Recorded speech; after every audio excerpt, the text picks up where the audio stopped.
Can we begin our look at the South African case by perhaps first going back in time to the late autumn of 1989? You had the first indication that something had happened. How did this actually transpire? Initially, I received a letter from South Africa which intimated that there was a UFO crash in South Africa on the 7th of May 1989.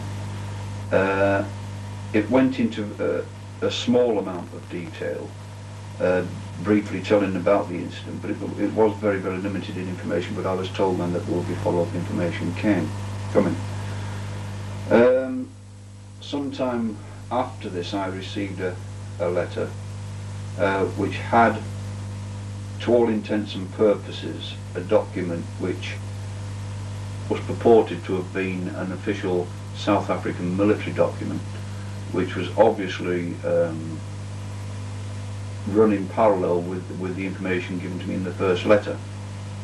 And this document told the story of how a UFO was intercepted by South African Mirage jet fighters on the 7th of May 1989, and in consequence of this confrontation, one of these aircraft shot at the UFO with a laser weapon, causing the UFO to go out of control and crash over the border with Botswana.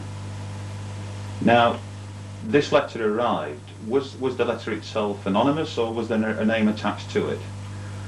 This letter, which arrived initially, came from a person called James van Gruenen, a person who at that time stated that he was associated with South African intelligence, and he also said that at a later date he would be coming to England and would like to meet. Now, he's promised to send further information in this correspondence. This duly arrives. It takes the form of official documentation, but I understand that you were a little bit suspect about some of the quality behind this apparent documentation. Yes, we were never under any doubt, that there were never under any illusion that this thing was a fake. It was obvious. There were many mistakes on this purported document which the official military documents just wouldn't have. So we're immediately suspicious about the whole thing, and started to sort of analyse, if you like, and wait for this meeting to take place, and ask for more information whereby we can make some inquiries of our own into the thing. Admit that the document appeared to all intents and purposes a faked document, one of several. There was still sufficient information in there to persuade you to make inquiries. Why was that? Well, that was interesting because you see, I've got to go forward a bit before I can actually answer this question. What we've got to do is the next thing, which took place very, very quickly afterwards, that the informant actually came to England, and we met him face to face. And it was put point blank to him at this time that we were under no illusion that this document was a fake, and therefore, unless something could be given to us which we could independently make inquiries about, we weren't prepared to accept it as being anything being genuine. I see.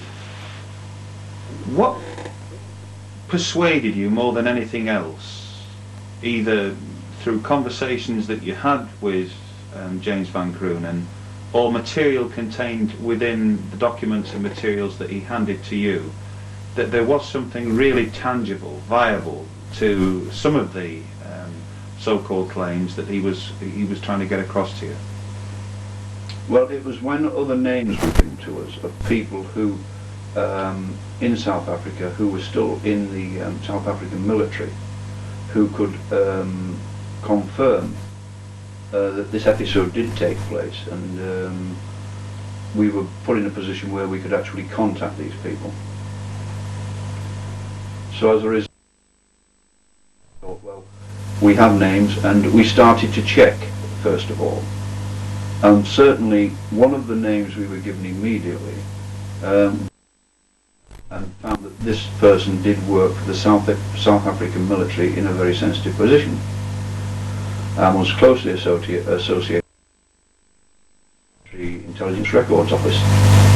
So this we confirmed. But we're getting to the point where some real progress is being made, in the sense that you're actually names as being genuine persons. These are real names within South African intelligence. I suppose people who hear that will instantly question, how do you get this type of information? You smile. We're all familiar with the various routes and means and so on.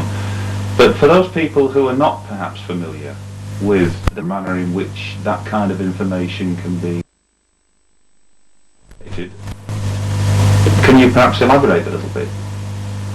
All I can tell you is that this thing is not only possible, but it happens, and we're in a position to be able. I'm not prepared to divulge the way it's done.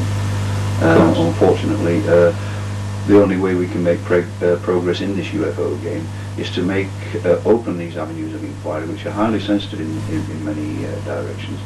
And if we were to give things like this out, then we would have all the UFO groups trying to do the same thing.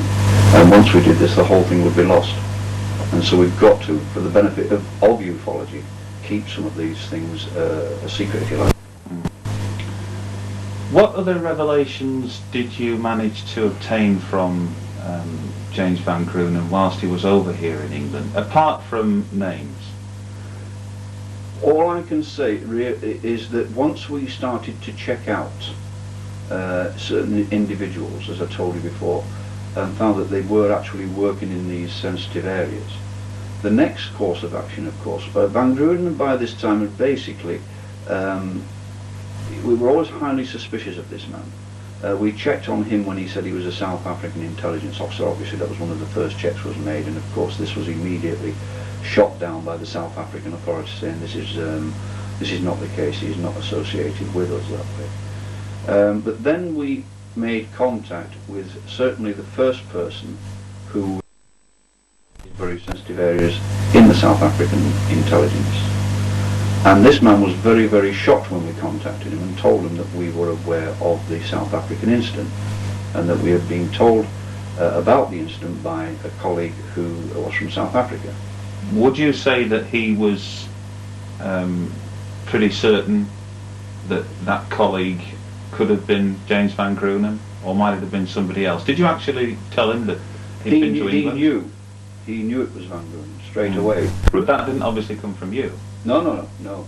That's the whole point of it. Yeah, he knew that this must have come from Van Grunen, and that is what made the thing very, very interesting, because he was very, very upset the fact that we'd been in a position to contact him to start with, and that the information in relation to this incident had actually leaked out.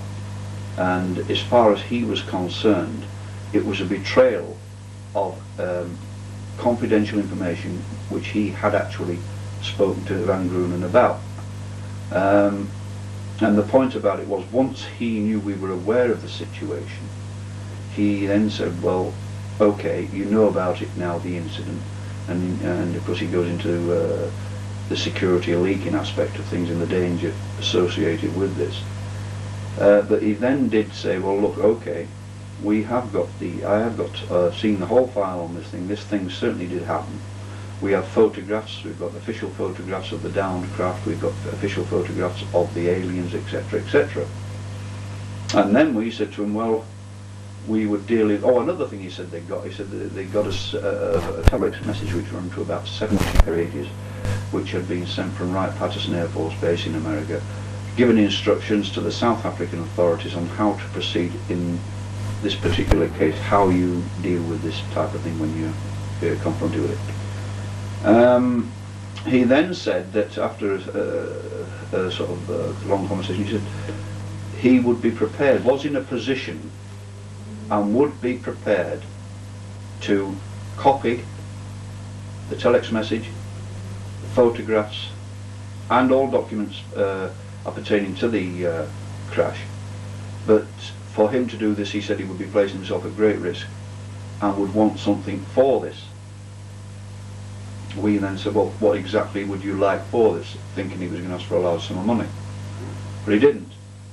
He said, can you find out, or are you in a position to give me information on a secret project in England called T-47?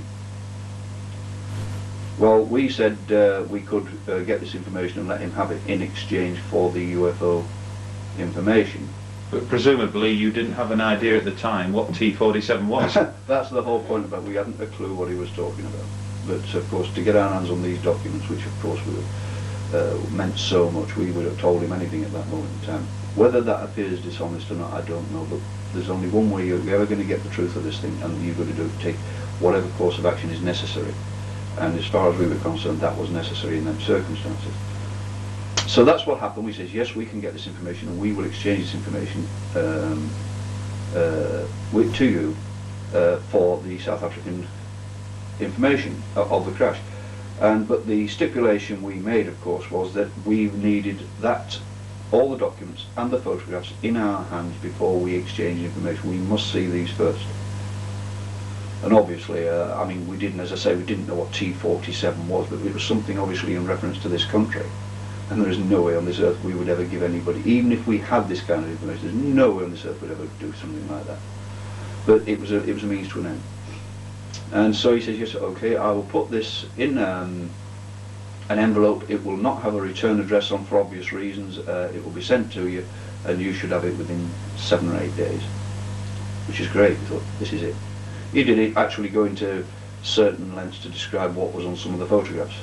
And what were the sort of things that he described? Well, first of all, he said there were photographs of the UFO in position on the ground where it had come to rest, where it crashed. There was photographs of the UFO after recovery. There was photographs of 2 aliens. All sorts of things like this. How did he actually sound to you when he was describing this? Was it sort of matter of fact, or was he talking in excited terms? No, it was matter of fact. Clinical. No question about that at all. It was as if he did actually mention at the time. He said, "Well, you know, this isn't the first crash we've had." He said, "This is this is the current one." He said, "But there has been other crashes."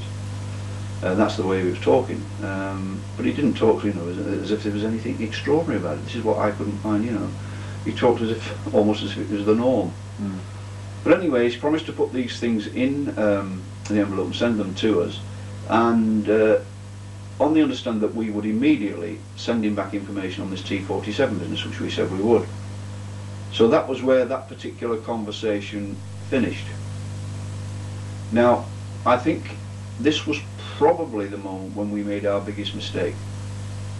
Obviously, we were trying to further our inquiries, and amongst the information we had in our hands was information of certain people from America who had actually flown out to South Africa as a team to assist the South Africans in the recovery of the downed craft.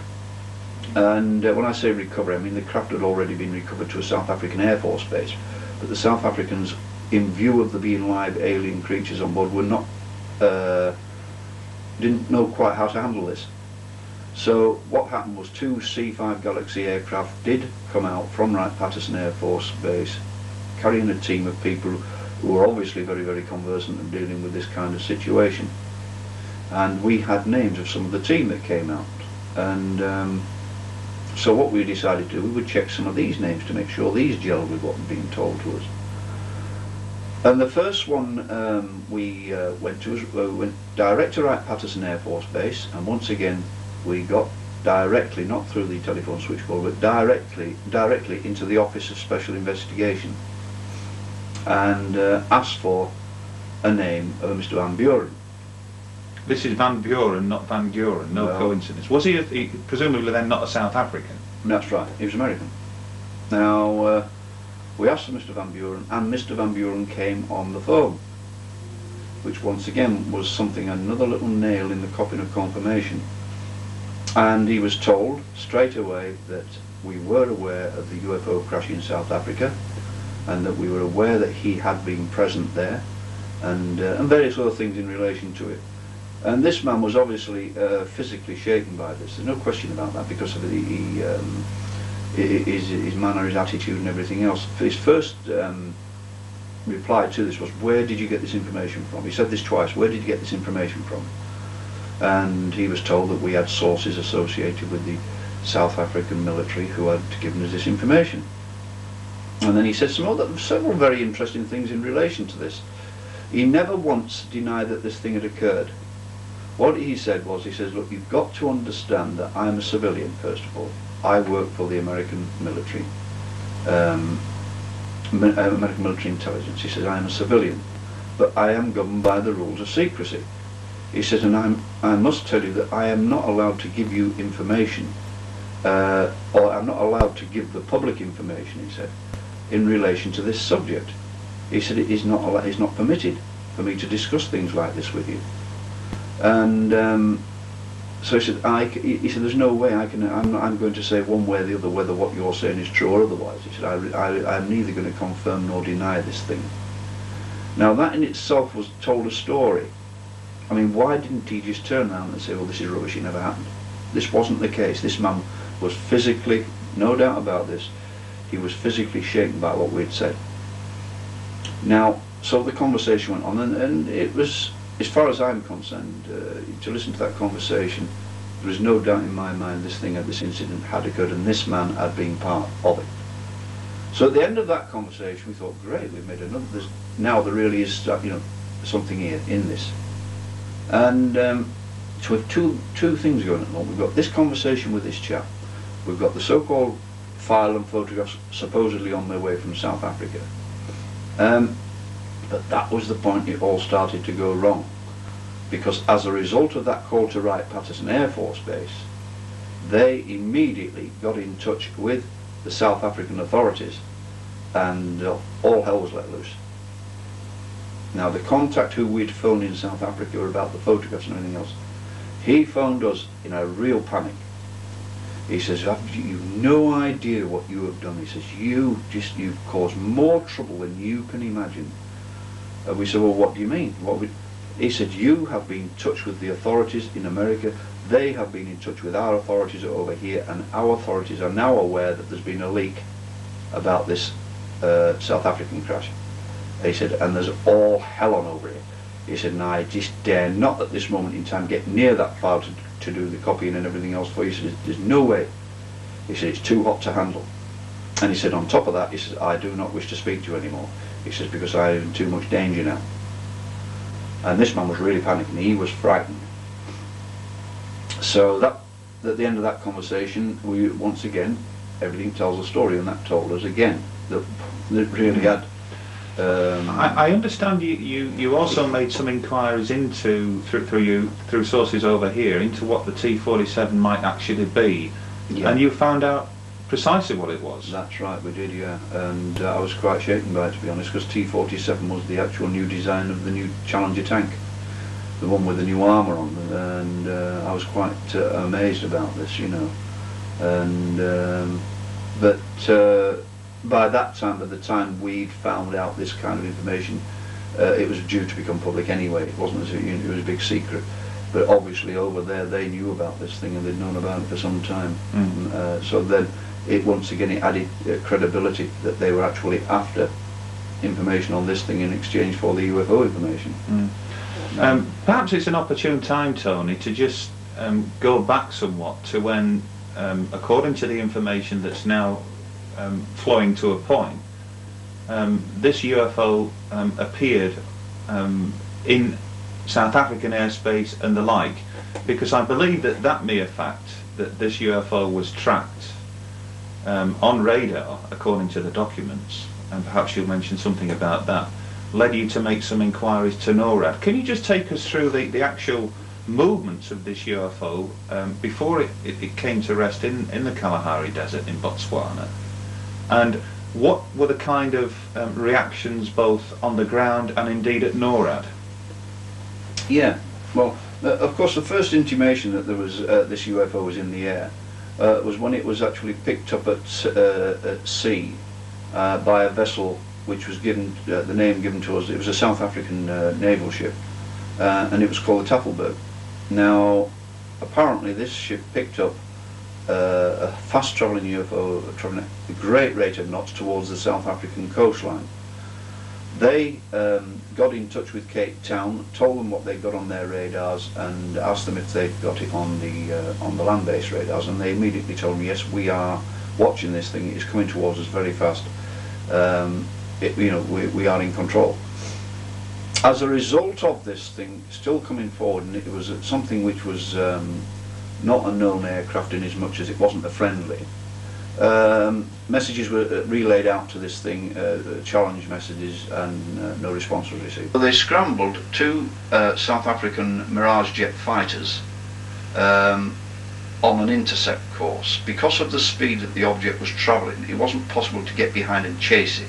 It was a case of intercepting it on its trajectory as it came towards them. The two fighters went up towards on an intercept course with this UFO. The leading plane was piloted by, in English terms, squadron leader Goosen. They don't call him squadron leader in South Africa, but that is, I'll use the English term so that we're more conversant with it. The two aircraft closed on the object, or the object closed on the aircraft, and they gave various challenges which once again they did not receive any response. Now, one of the aircraft, the leading aircraft, had on its wings, mounted on its wings, an experimental laser cannon, and it was at this point when the squadron leader was saying that they were getting no response. What action do I take? And they said to fire on it. The ground control told him to fire on it, which he did. He fired once at this thing, and apparently there was a blinding flash. The object started to go on an erratic course as if it was going out of control, and started to descend rapidly. The two planes followed the direction the object was taking and observed the thing actually crash, come to ground just over the South African border with Botswana, and it landed just inside the Botswana border. This information was relayed back to the headquarters, and the aircraft described that the details of the object, and that it was now down on the ground, and of course response teams were immediately sent. Right. Now, although Van Grunen referred, and quite a few people have referred to some kind of laser weapon being fired at the object, no. You actually made inquiries and found that it wasn't actually called a laser weapon. What precisely was it that brought the UFO down? Yeah, the weapon which the aircraft had mounted on the wing, it was Maser, M-A-S-E-R. This was my mistake, and I'd never heard of a Maser weapon, to be totally honest. The only thing I heard of was a Maser, and assumed this was a laser weapon. It was a Maser weapon, which is the molecular amplifier for microwave radiation. In other words, this machine on the wing of this aircraft was capable of firing a beam of high power microwaves, and this is apparently what it did quite successfully. It didn't blow a hole in the craft or anything like that. What it did, it sent the thing out of control, which would imply that it's probably interfered with the drive system of the thing. Now, did you, having had the name of the squadron leader who fired at this UFO, did you make any efforts to contact this person to find out if he existed and to know whether or not this part of the case was true or not? Yes, we did. Once again, there are people who out there will say, well, the methods we use are really not kosher at times, but if you want to get to the truth of things, there are certain courses of action you have to take at certain times. The thing was, what we did, we contacted the Air Force Base. We actually, first of all, had to make sure that we could locate this squadron leader. Once again, we had to find out whether there was such a squadron leader. And what we did, we got in touch with the South African intelligence, would you believe, and told them, this is absolutely true, that we had, the person speaking to them had been in the English Royal Air Force and had been a great friend of Squadron Leader Goosen for many years, and had lost contact with him, and wondered whether they knew the location of him at this current time, as that we would like to renew our acquaintance with him as old friends. And after a short time, the voice said, at the time, the voice said, "Could you just hang on a moment?" And after 2 or 3 minutes, this person came back up and said, "Yes, Squadron Leader Goosen is now stationed at such and such an airport base," you see. So we thought, great. We now know there is such a squadron leader, and we now know where the base is at. So it was only then a matter of contacting the Air Force base and asking for the squadron leader to get the information we required. And what we did, we phoned the Air Force base, asked for the squadron leader, who it was put through to him. He answered the telephone, and what we did was, one of our people who has spent many years in America, who has a strong American accent, spoke to the squadron leader and claimed that he was an American general who had the file in relation to the UFO crash on his desk in America, and that he was a bit confused because the file didn't state how many times the squadron leader had shot at the craft. Was this American general's name, did that appear on any of the documents? No. So, basically the American general's name was picked out of the air. Right. And at first the squadron leader said, "Who did you say was speaking, sir?" And the name was repeated, and of course, and it was in a brusque way, as a general would be. And also said to this South African squadron leader, "Surely, squadron leader, it doesn't take you, and what I want to know is how many times you fired at the damn thing. I'm not asking anything else. How many times did you fire the damn thing?" And the squadron leader immediately came back and he said, "I fired once, sir." And then the squadron leader was obviously feeling a bit itchy about this, because he said, "Would you mind hanging on while I go to a safe phone?" And our end just said to him, "No, thank you very much, squadron leader, you've answered our question." So that was a confirmation from that source. Well, now, people may find it surprising that somebody in his position in the South African Air Force would willingly divulge that kind of information. Did the person who was representing the American general, or pretending to be the American general, did he actually use a code name or a file name to get that information out of the squadron leader? In other words, was there something more substantive?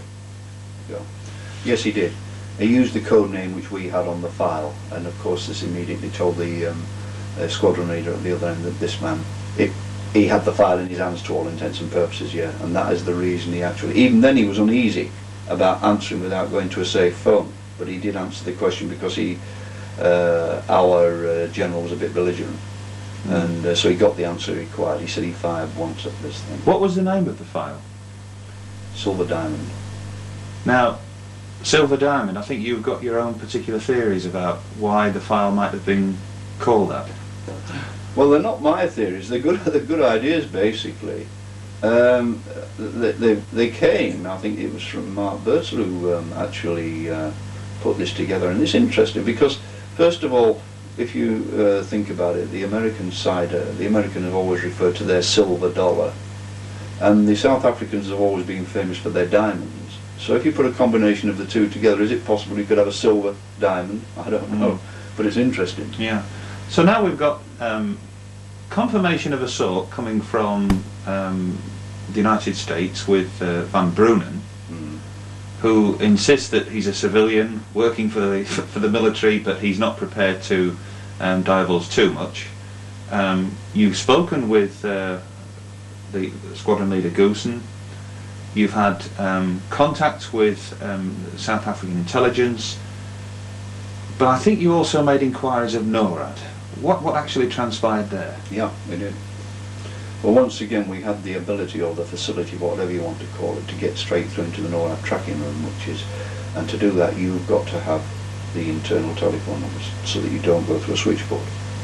Now, this is exactly what we did, and we phoned the tracking room, and we spoke to an officer there who was obviously the officer of the watch for the day, and told him that we were interested in any object which had descended in South Africa or over South Africa or thereabouts on the date in question.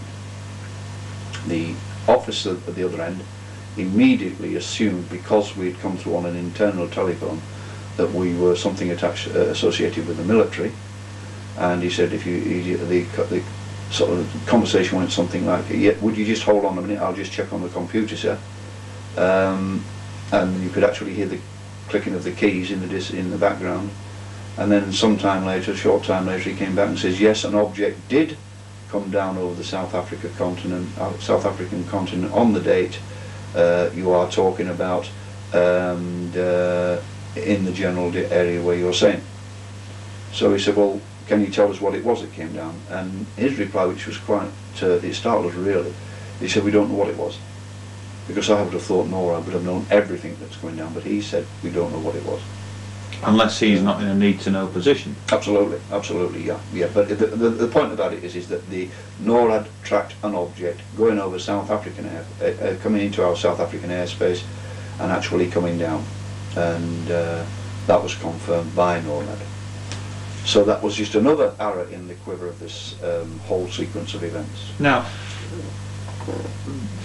just pausing for a moment, there has been some people who suggest that the information that's come out about this South African case was in fact referring to nothing more harmless than some kind of meteorite activity or possibly satellite debris which occurred a year previously in the general area.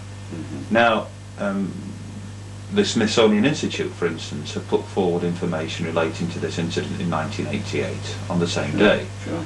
But did NORAD at any time suggest to you, whilst you were in communication with them, that they were referring to an incident that happened a year previously, or they were definitely referring to an incident that happened just weeks previously? They were absolutely certain that this was the date and time we were talking about. There was nothing to do with the year before. They were talking about the date we gave them, 7th of May 1989. No question about this at all.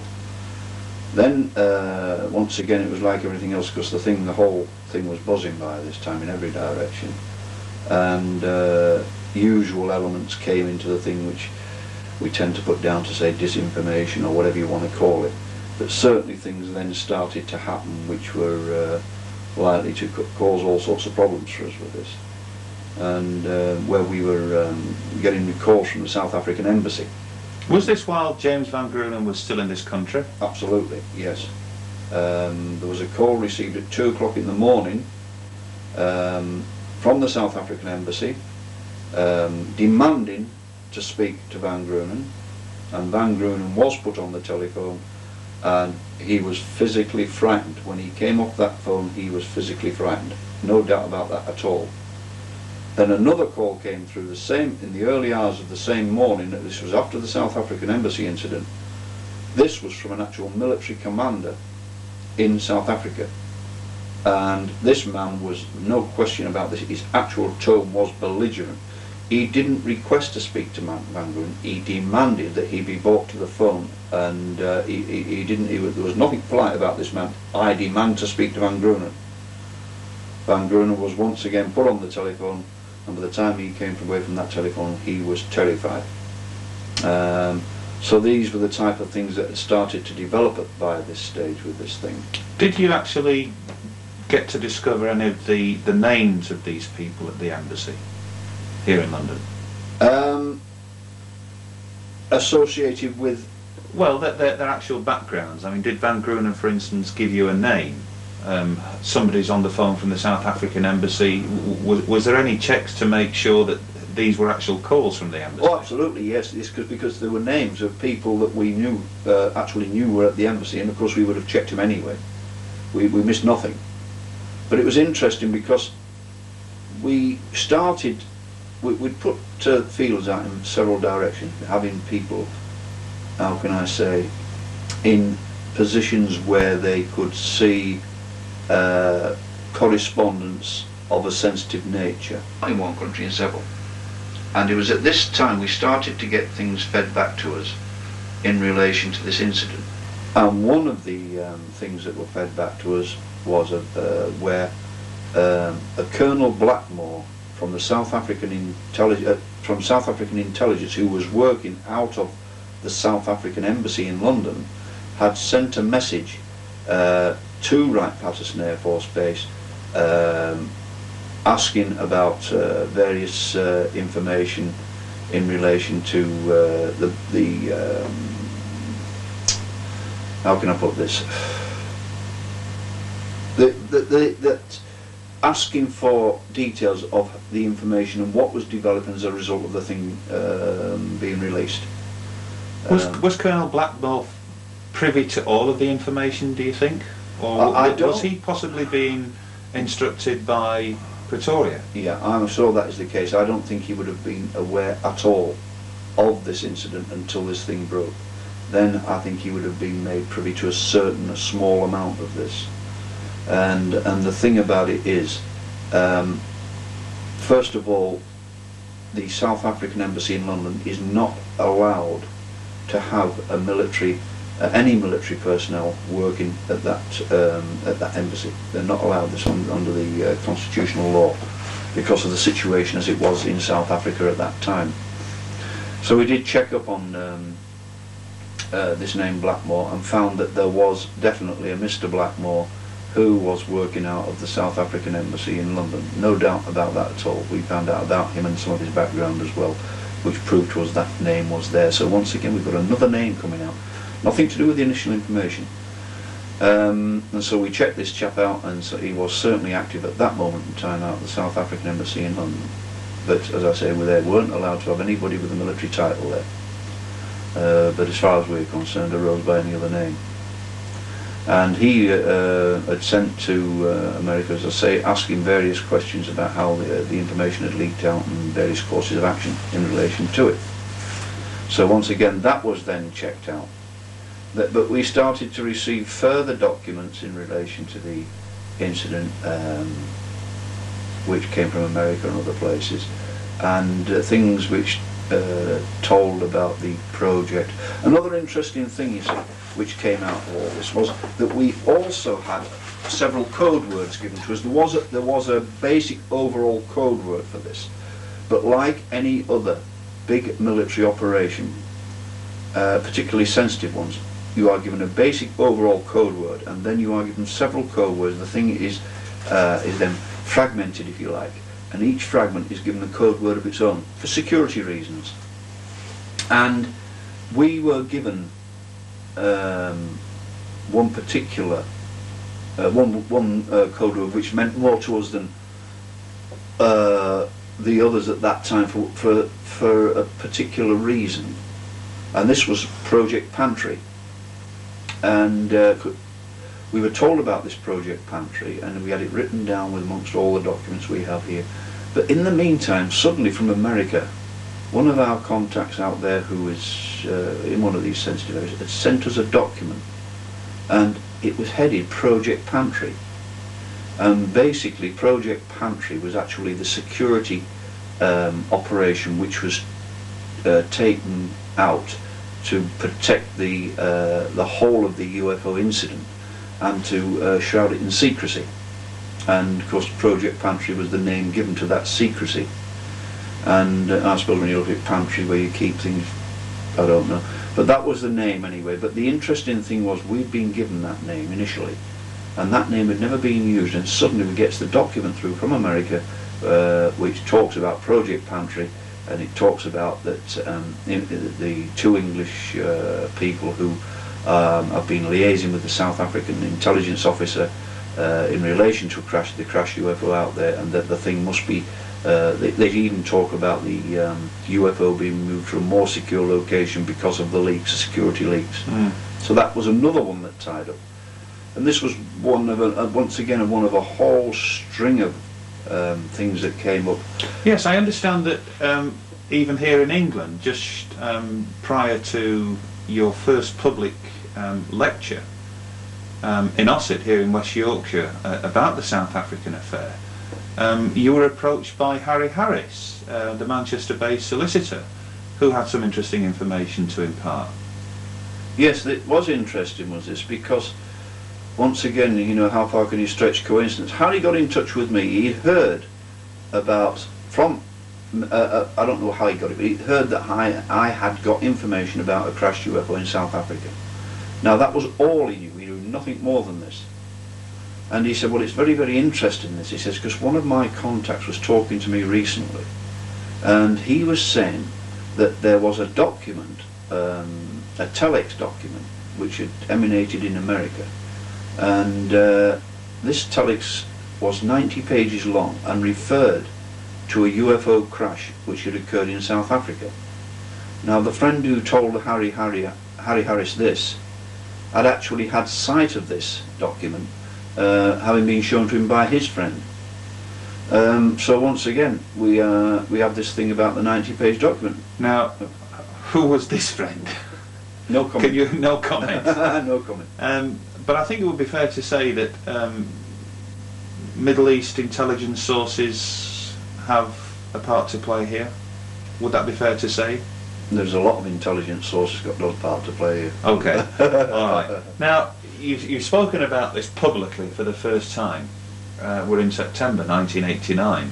The South African case is very hot. Then you travel to Frankfurt in Germany for a major UFO World Conference. Mm-hmm. And there I understand you met Wendell Stevens, the retired Air Force colonel from the United States. Yeah. And he had some interesting information to impart as well.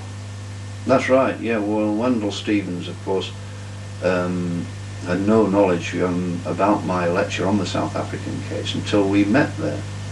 And Wendell got me on one side when I was there, and he says, it's very, very interesting, is this. He says, because I am aware from some of my contacts in America who have already informed me that the South Africans and the Americans had been liaising.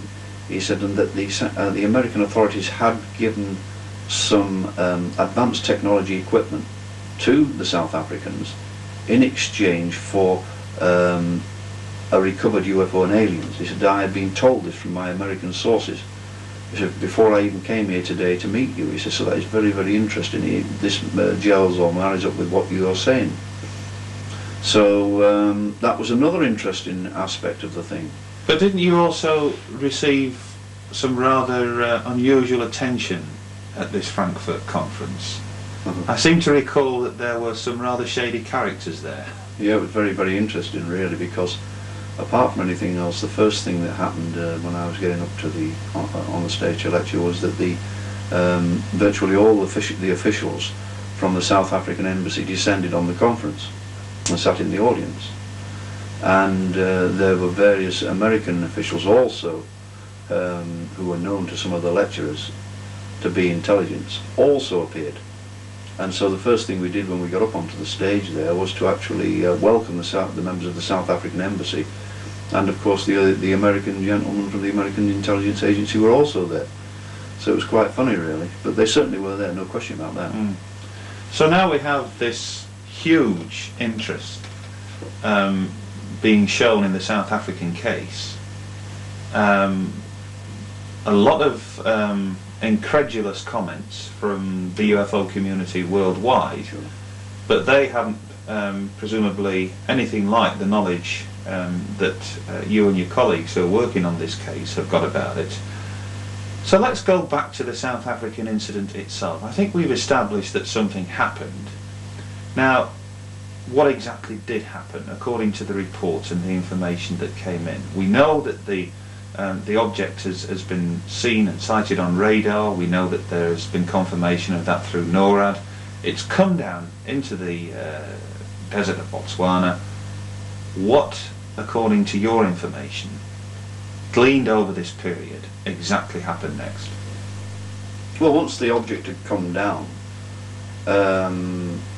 retrieval teams were actually mobilised immediately, and they set off towards the direction of the craft. And the information is another item of information was that there was actually a helicopter crash with its crew, who were one of the first to respond to this thing.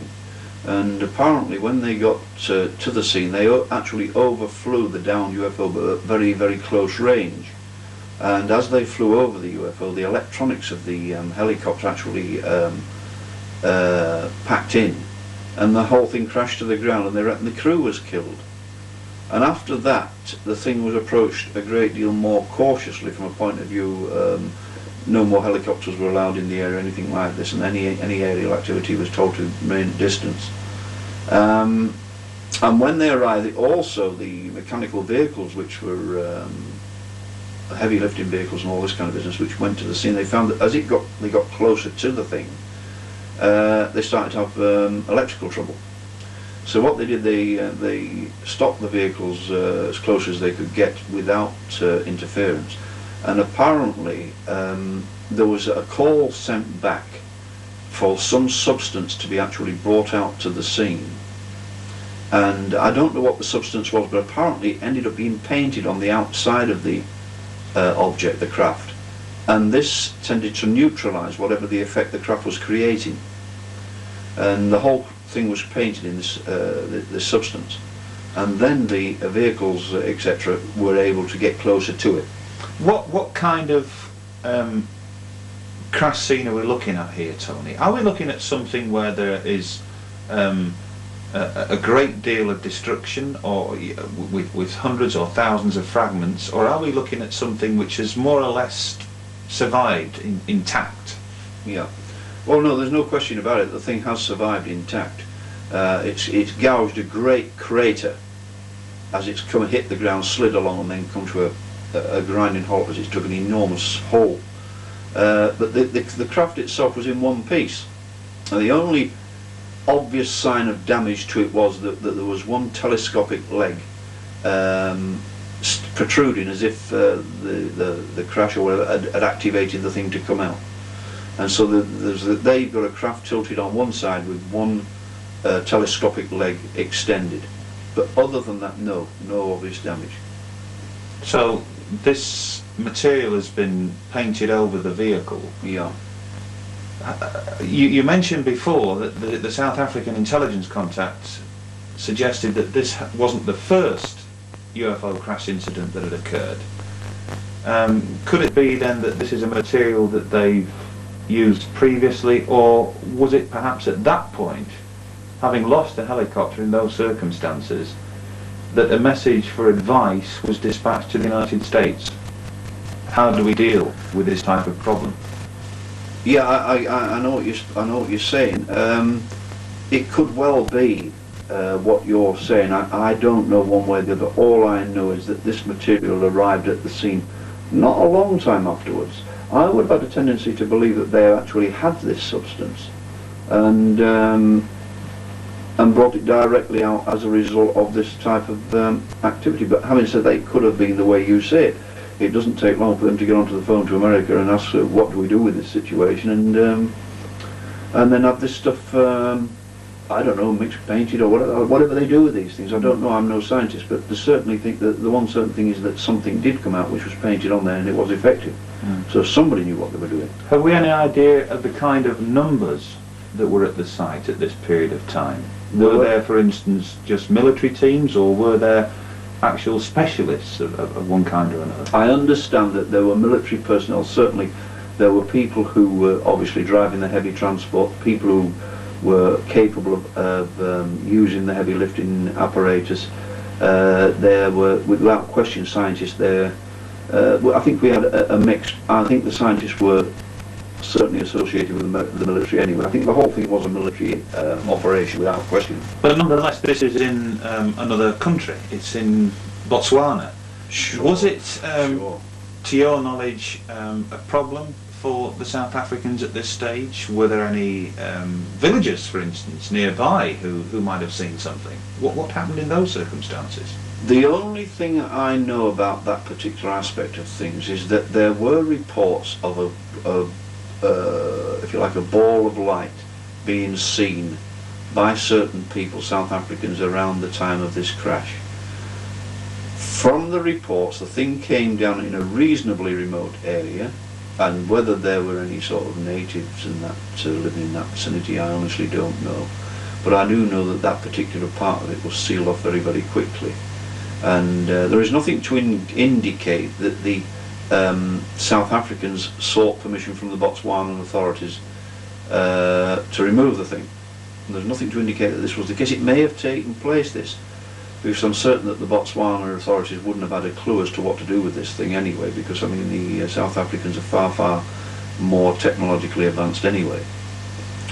So whether they did actually ask permission or whether they just went straight in and snatched it from over the border, I don't know. Have we an idea how long the actual recovery took in terms of hours? Was it fairly quickly over a period of a day or two? From what I am told, it took several hours, quite a few hours.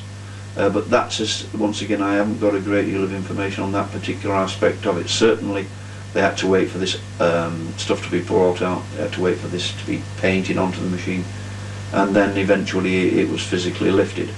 How was it actually transported back into South African territory? Well, I understand that at that time they actually had heavy lifting helicopters brought to the thing to lift it, and it was taken back by that method. But there's not too much information on the actual retrieval known, apart from being at the scene and the things that occurred at the scene. And of course it wasn't until they actually got it back to the American Air Force Base that up to this time nobody, I don't think, had even considered the possibility of somebody being inside it. Were there any efforts made to enter the vehicle in the Kalahari region? No, that's the interesting thing, and I think, I suppose when you think about it, all they were interested in doing is getting this thing back to the Air Force Base quickly, and that may have been part of the snatching process, to snatch it out of Botswana. But it wasn't until they got it back to the Air Force Base in South Africa, where the thing had been put down and basically looking at it, that suddenly there was a sound came from it, and a door started to open in the side of it, but it only opened a few inches, and it was obviously something which had occurred as a result of the impact, where there was something jammed, so the door could only open a slight amount. So what they did, they used hydraulic gear to actually force the door open, and it was at that point, when they got the door forced open, that these two aliens came staggering out of it, two little guys. Now it was apparent to those watching, from the information I was given straight away from the outset, that one of these aliens was quite badly injured. The other one seemed to be okay, but appeared to be giving some sort of assistance to the injured one. And in the meantime, of course, when this occurred, they actually they were immediately taken under guard, the aliens, and a very, very quick makeshift medical facility was put together. I don't know how they did it, but it was on the Air Force Base, where doctors were told to put this thing together to accommodate these two aliens. It was basically to isolate them more than anything else, I think. But I understand that the doctors did try to give some form of assistance to this injured creature, but as doctors do, they approached the creature with a view to taking a blood sample, you know, with the old hypodermic and that, and the creature reacted immediately and attacked one of the doctors, who received very serious lacerations to the face and chest. And at that time the doctors backed off, of course. Had been removed to a medical facility. Were the Americans actually there at this time? A short time afterwards. There wasn't a great deal of time afterwards, but they certainly arrived a short time afterwards, and until the American people arrived, everything was put on hold. Nothing was done about the craft itself, and it wasn't until the American contingent arrived they seemed to immediately take over the proceedings, and it was at that stage they were seen to be entering the craft and removing various items of technology from within the craft, but this was done solely by the Americans. Were there any medical staff from the United States there as well? I understand that there were people there who knew about how to handle these aliens, yes. Now, the question is, how long was it before the Americans took it upon themselves to remove everything lock, stock and barrel back to the United States? Well, that wasn't very long, because it seems that the whole thing would already been totally planned before their arrival, exactly what action they would take when they arrived there. And the whole thing seemed to be geared up as if it was a coordinated plan. There was no when they arrived, stopping to discuss how they were going to do things. The things seemed to take place automatically, and then everything was put on board the Galaxy aircraft, the C5s, and transported back to Wright-Patterson with all due haste. Now, there were some dates that were mentioned in terms of this transportation. Did you actually make inquiries with your sources in the United States to find out whether or not it might be possible to learn as to whether or not these aircraft duly arrived on that particular date at Wright-Patterson? Yes, we did. We checked this out, and they did arrive on that particular date. And the thing about it was there was an alert status put on Wright-Patterson Air Force Base on that date, and it was under the heading defence conditions. That was the code word they used, which is when they put some on high alert. So we could say with reasonable certainty then that for defence conditions to exist at Wright-Patterson Air Force Base, most people on the base would be familiar that there was some kind of high security operation taking place, but again, because of the sprawling mass of the base and the fact that there are tens of thousands of personnel there, not everybody would be privy to what that kind of security alert was based upon. Yes, absolutely, and that is the reason it's done. We come back to the usual thing, the compartmentalisation again. And when a defence conditions alert is put on the camp, as they are from time to time, what happens is that all they know is that the base is brought onto a higher state of alert, and nobody except the selected few are aware why. And as you quite rightly said, because of the enormous size of this base, it is possible C5 Galaxies and things like this are taking off and landing there all the time. And the status which the camp was on at that time was increased security. This would be everything from the gates, people coming through the gates. There would be much stricter checks and everything else. And but a great many on the camp wouldn't be aware of the reason why, as is normal. I'm sure a lot of people will be interested to know what kind of descriptions of the aliens actually exist. Can you give any information regarding that? Yes, indeed. What we got basically, we had two small creatures in the region of about 3'6" tall. They had very large black almond-shaped eyes. They were totally devoid of hair, and they had very, very slim arms and legs. They had 2 arms, 2 legs, the same as a human being, but they were very, very slim with the arms and legs, and both the fingers and the toes were webbed. They had the very slightest nose, if you like. It was very, very hardly noticeable, and just a slit for the mouth, and no ears. That was basically the description. Would you say that that is a common grey in terms of that description? Yes, indeed. But it is an interesting fact, is this, and this is something which is only developed very, very recently. We're talking a long time after the event, that 2 Arab gentlemen turned up in London at the Hilton Hotel several months ago, 3 or 4 months ago, and they actually had some photographs in their possession of a landed UFO which had landed in the desert, and aliens stood outside the UFO, and these aliens were absolutely identical to the ones described in the South African case. I'm only mentioning this because of this. They were absolutely identical to the ones mentioned in the South African case, but they are the ones we normally refer to as the Greys.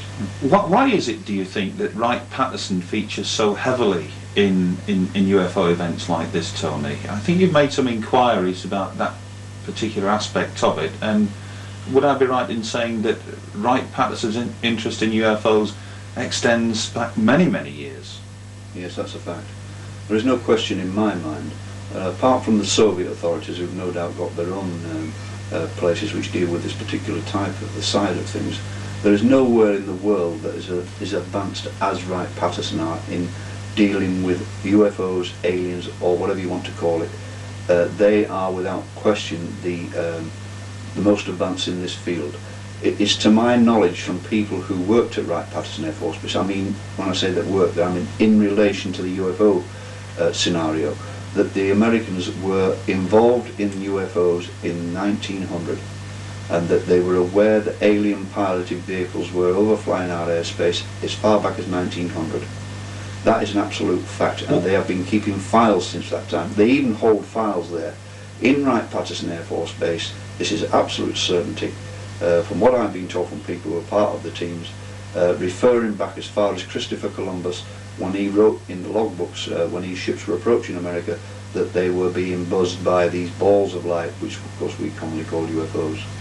Can you give us any indication as to who's passed that information on? All I can say is that the person who used to be involved in the investigation of UFOs, and I'm talking about before 1947 and Roswell and all that, now what's his name now, Dr. Loading, he was the person responsible for this, and even going back into the early 30s they had filing cabinets full of documents in relation to UFOs at that time. And Dr. Loading at that time used to say to only to people in very strict confidence, other military people, and this is, believe me, this has come from a military person who was associated, a good friend of Dr. Loading. Dr. Loading always used to quote, "It's a damn good job that these things are not hostile, because they are so technologically advanced as we wouldn't stand a chance if they were hostile towards us." And that is at that time. Do we know from sources what happened thereafter, after this UFO vehicle and its occupants arrived at Wright-Patterson Air Force Base? Have we got further down the chain? No, unfortunately, because as I told you before, once we started phoning Wright-Patterson, things like that's when they put the cat amongst the pigeons. Everything was tightened up, everybody was warned. It was to my knowledge that South Africa, who we still have contacts with various people in the military there, they contact us occasionally, but only when they can get out of South Africa. They won't contact us from within South Africa. They're frightened of being found out. And everybody in any position of responsibility within the South African military who would have known anything about this case was warned severely of the consequences of any more information leaking out. So they were certainly told this, no question about that at all. But from Wright-Patterson point of view, their security is so good over there that, once again, as you said, this is an enormous base where they have very, very high security areas where only a selected few people know what is going on within those particular areas. They're past masters at this. They've had a lot of time to get this thing together. Now, you've spoken already about the enormous number of, for want of a better word, coincidences that have steadily built up this information over a period of months and now, of course, years. I understand there was an even stranger coincidence which took place at a meeting in London not all that long ago. Yeah, well, that's interesting, because we have never ever left this South African incident alone. Even though time has passed on it, we have delved and we have pushed and we've done all sorts of things to try to make further breakthroughs. And this was a particularly good one, because in London, obviously there are representatives from God knows how many nations which serve at various embassies, etc. And from time to time they have diplomatic dinners whereby the representatives from all the embassies get together and their friends and all this kind of business. Now, some of my friends are part of this circuit, if you like. And on one occasion, one of my close friends was actually at one of these diplomatic dinners, actually sitting at the same table, there was a half a dozen around the table, as the Minister for the Environment for Botswana. And my friend said during the course of this dinner, it is to my knowledge that this thing crashed in South Africa on the Botswana border. Are you aware of it, you see? And of course this chap immediately smiled and said, well, this sounded a lot of rubbish to me, I'd never heard of any such thing. Anyway, my colleague was persistent. He said, well, I'm telling you, we have this information and that everything points that this has happened, you see. So this chap from the Botswana government says, well, look, I'm going back to Botswana in the next few days and I will be over there for a couple of weeks or so, and then I'll come back. He said, I'll make inquiries about it. He said, but I'm telling you, it's rubbish. Anyway, eventually this several weeks passed, and another of these dinners took place. And during the course of this particular function, my friend was there again, and so was this Minister for the Environment from Botswana, and he caught the attention of my friend and says, could I have a word with you?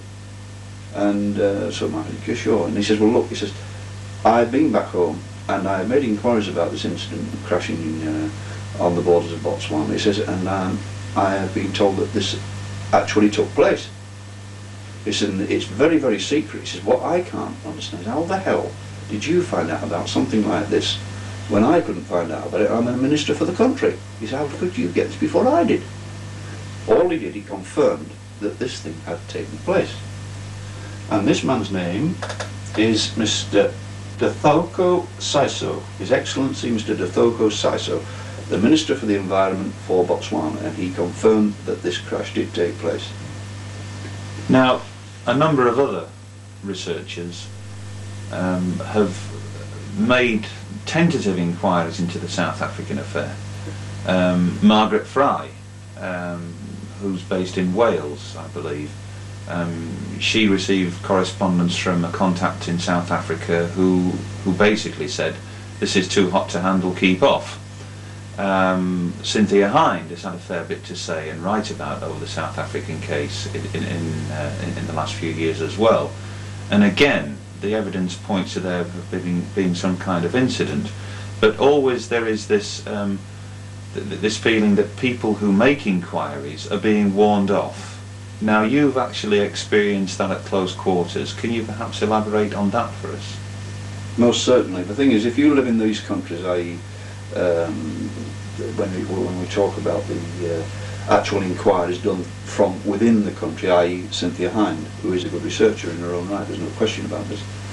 When you live within a country where the security is so tight, if you start to do things which are likely to rock the security boat, you are going to be in very great danger. And people who live out there, they back off. They say, no, there's no way. No, I am not risking my life for something like this, which is understandable. Now, it's a bit different when you go out of their country to other countries. They probably don't enforce their security, so how can I say, strictly in as much as they would take action against you if you did something to release information they didn't want to release. And I'm not saying they wouldn't take action against you in another country, they would, but I think it would be much more subtle. But I certainly was, when I went to America and I spoke at the Tucson conference, I was certainly taken on one side by two members of the CIA who, I was lecturing on the South African case incidentally, and they did warn me in no uncertain terms to be very, very careful what I was doing, as that I would be in great danger, and always to be very cautious as to what I was saying. So, and I've had, of course, various death threats over the telephone. But those sort of things don't stop you, or they don't stop me, and we just carry on regardless. But obviously people don't start threatening you unless you are onto something which they don't like you talking about. And that, if nothing else, these threats I've received prove this. But from the point of view of other researchers who have turned around and all sorts of things they've said, castigating me and my colleagues who have been involved in this thing, what we've got to look at first of all is when we look at other researchers, we've got to say first of all, what is the quality of their research? What are the resources available to them? Who are their contacts? Because a great many of these so-called researchers, they do no more than sit at a desk in a little cosy office somewhere and make all these amazing announcements, and yet they have no idea whatsoever of what the thing is all about. And it's easy enough, I can sit here and I can criticise everybody in sight from my office, but we go out and get things. We travel the world after information, and we don't just sit in an office and criticise everybody else because they are coming up with something that we can't come up with. What I say is, I have gone into this thing as a serious researcher, as a professional trained investigator. I've approached it from this point of view. We have got contacts in areas where some of these other ufologists would have a baby if they knew the truth of what we've got. So as far as I'm concerned, these other so-called researchers, they can say anything they like, but they will never be true researchers. And it's sad when people work as hard as we do to get the information we do, and then suddenly all these so-called professional researchers come out and say, oh no, this didn't happen, this is a load of rubbish, etc. Another one thing they don't know about this case, and very, very few people do know about this case, is that there was a South African intelligence officer who actually went absent from his country as a result of this case, the leaks coming out on this case. Because the leaks did get out, the person who was responsible in South African intelligence for keeping this thing shrouded in security actually left his post and absconded because he was frightened of the repercussions which would occur as a result of it. That intelligence officer came to England. I'm not talking about Van Grunen now.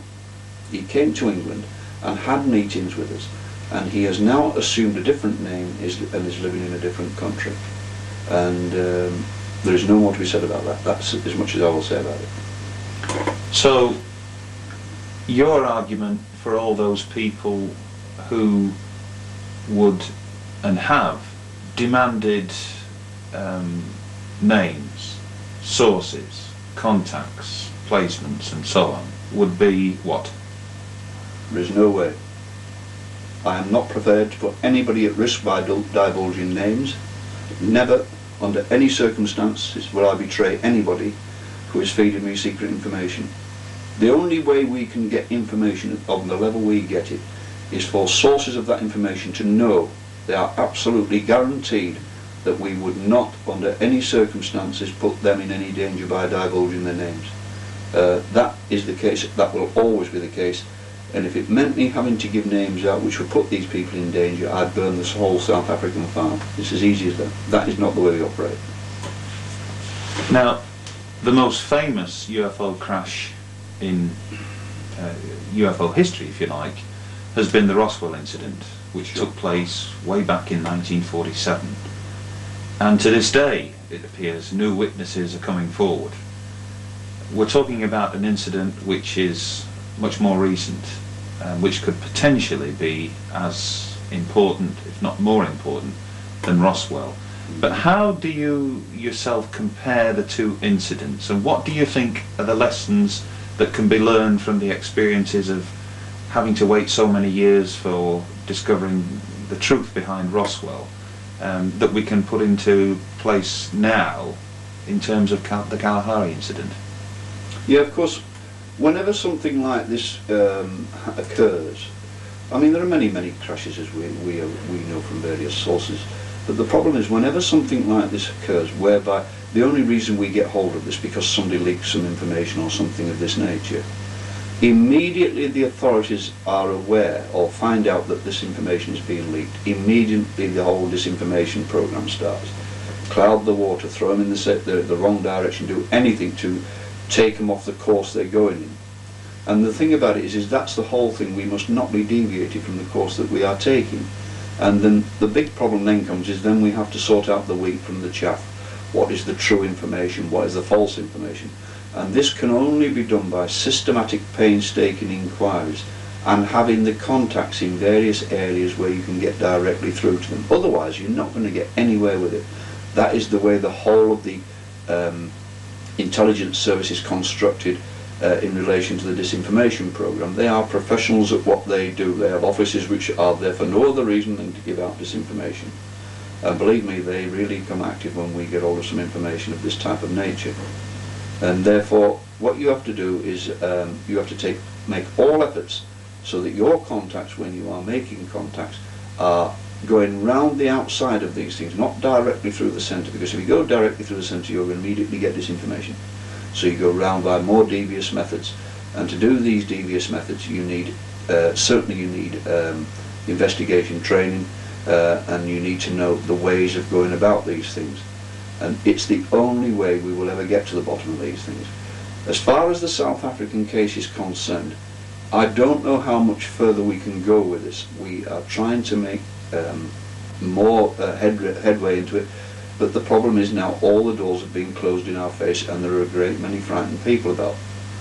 We are still going at this thing, and I am at this moment in time in touch with a top South African how can I put it, news team who produce programs equivalent to our Panorama and this kind of thing. They have been asking me for information on the South African case in order that they can make inquiries in South Africa, and they have a great many contacts which are South African generals, military intelligence generals and this kind of thing, and they've asked me if I will give them information in relation to this event. They will then cooperate and give me the results of what they get.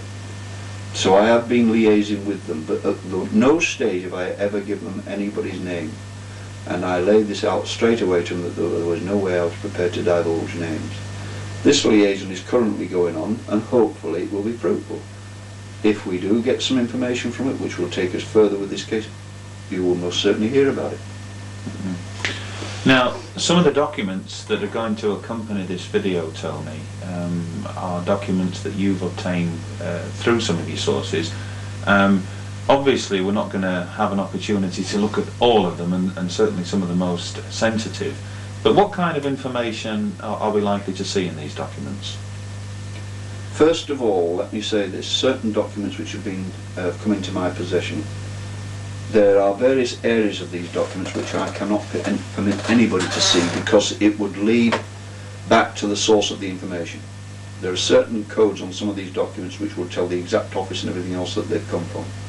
Once they can be fed back to that, they can then be traced to people who have been, if you like, taking copies of these documents. So we've got to be extremely careful. So various things will be done, and extracts from the documents you will certainly see. But there are some interesting ones, and one particular one I find of great significance, and this is one, it's headed Top Secret, and it talks about, it says 28th of May, Nantville shown 2 objects found aboard the craft, believed to be weapons of unknown operation. Now it says Nantville received requests from CIA for photographs of the 2 objects believed to be weapons. Records found aboard the craft translated by so-and-so, alien entities hostile towards mankind. Advised Dr. So-and-so to find solution as to the ultimate intentions of the entities.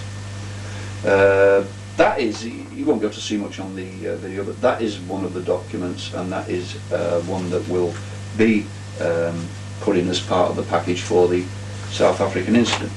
There are other documents there. There's one here when we were talking about Project Pantry, when it says we agree that the Project Pantry should remain out of their hands due to the uncomfortable situation we are in due to the security leaks by a South African intelligence officer who is at present on the run. So that's where the Project Pantry came in. There is one here where it was from when we spoke about Mr. Blackmore. Now this is headed from the head of counterintelligence with regards to the unidentified wreckage we obtained. Please keep us informed as to the whereabouts and movements of the intelligence officer who leaked security information regarding the crash. The individual in question is known to have received help from a group of individuals in the United Kingdom and possibly Canada. One of these individuals who helped him called our embassy in regards to the case. Please keep us informed of the status of the investigations. Then it is signed Colonel Blackmore, Intelligence Division, London. And this is what we were saying, because the only place in London is the South African embassy. And when we checked there, of course, they're not, as we said, not entitled to military personnel there. But we found that there is a Mr. Blackmore. He works out of the embassy. He's called Mr. Blackmore, and there is no official military attaché at the embassy, but Mr. Blackmore operates out of the embassy. So that's another thing. These things all come together. This particular one, headed Top Secret, the craft in question should be removed to a more secure location due to recent security links. All personnel involved in this, it should take effect immediately. Let me see, this one here. It says, it is better for all of us, Doctor, if in cooperation with the government try to muddy the waters regarding this case. In response to your letter, I do agree from our point of view that it would be the right course of action to take. I have no need of this document from the DIA regarding NIDA.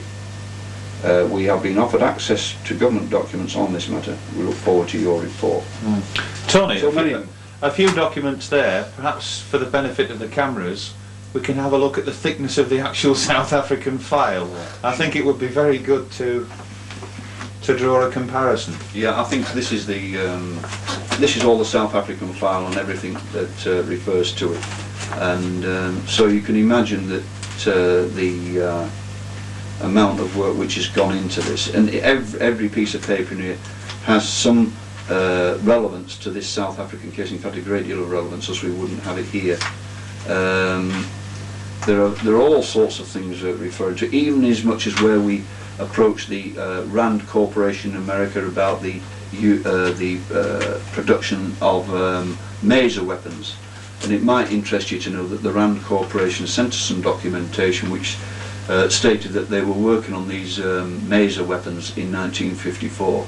Now, if they were working on them at that time, can you imagine how advanced they are now? And we have official documentation talking all about that aspect of it. So there was no angle which was not covered in our investigations on this. So perhaps now's an opportune time to summarise, if we may. We've listened to everything that you've had to say about this particular case, but let me try and, if you like, fall back on your former police service experience. You've said that you were a trained investigator, and obviously that stems from 25 years as a serving police officer. Correct, yeah. You've obviously dealt with many people, hundreds, thousands of people who at one stage or another have made their way to the courts for various crimes and such like over the years, but nonetheless each of those cases would have had a case file.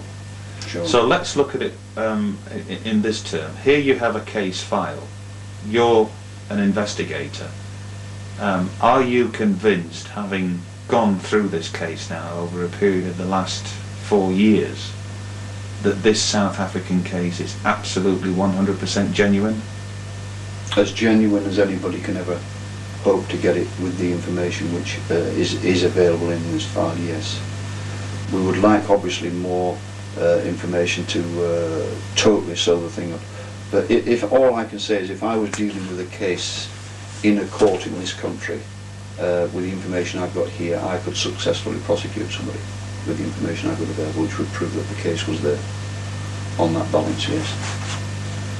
And all I can say is, you know, maybe one day the whole thing will come out. I hope it does come out, because then I'll be able to turn around and say, well, after all the lambasting I took from all these so-called investigators, oh, it never happened, etc., etc. I wonder what would happen when if it turns out and they say, well, they actually release information saying, yeah, well, this crash did occur. I wonder about what all these investigators who have turned around and said it never occurred. Will they be the first ones to turn around and hold their hands up? I wonder.